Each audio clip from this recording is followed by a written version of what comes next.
میلاد مصطفیٰ صلی اللہ علیہ وسلم ساری امت منایا کرتی تھی اور مناتی رہی، اور ہمیں مناتے رہنا چاہیے، منانا چاہیے۔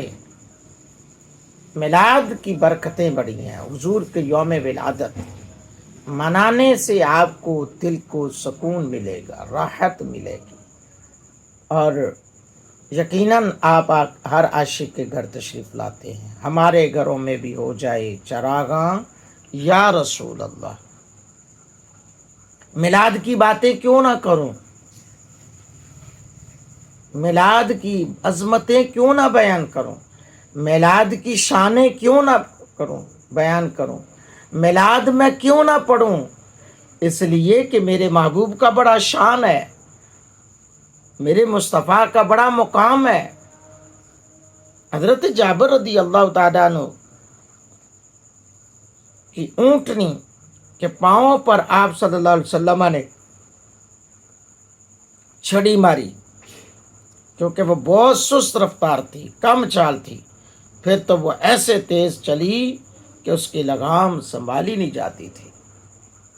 اس طرح آپ صلی اللہ علیہ وسلم نے جعیل اشجی رضی اللہ تعالیٰ عنہ کی اونٹنی کی پاؤں پر لکڑی ماری اور برکت کی دعا کی، تو وہ اتنی تیز ہو گئی کہ اپنا سر قبضے میں رکھنا مشکل ہو گیا، اور اس سے جو بچے ہوئے وہ 12,000 کے فروخت ہوئے۔ ہم اس لیے میلاد مناتے ہیں حضور کا، کیونکہ میرے مصطفیٰ کی شان بڑی ہے، محبوب علیہ السلام کا مقام بڑا اعلیٰ ہے۔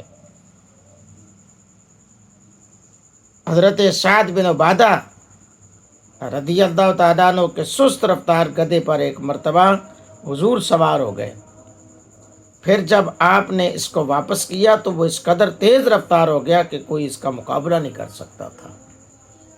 ہم تو اس نبی کے غلام ہیں جو فقط مصطفیٰ گدھے پر، گھوڑے پر، اونٹ پر سوار ہو جائیں تو وہ گھوڑا مان نہیں ہوتا تھا، تو پھر ہم کیسے نہ میلاد منائیں، حضور کے چرچے کیوں نہ کریں، ہم کیوں نہ نازاں ہوں، ہم کیوں نہ فخر کریں، ہمیں کیوں نہ فخر ہو اپنے مقدر پر، ہمیں کیوں نہ فخر ہو اپنی اللہ تعالیٰ کی دی ہوئی اس نعمت پر، اپنی ذات پر۔ اس لیے ہمیں فخر ہے اور رہے گا، کیونکہ ہم حضور کا میلاد مناتے ہیں، حضور سے نسبت ہے، حضور سے تعلق ہے، حضور سے رابطہ ہے، اور جن کا حضور سے تعلق بن گیا وہ کامیاب ہو گیا۔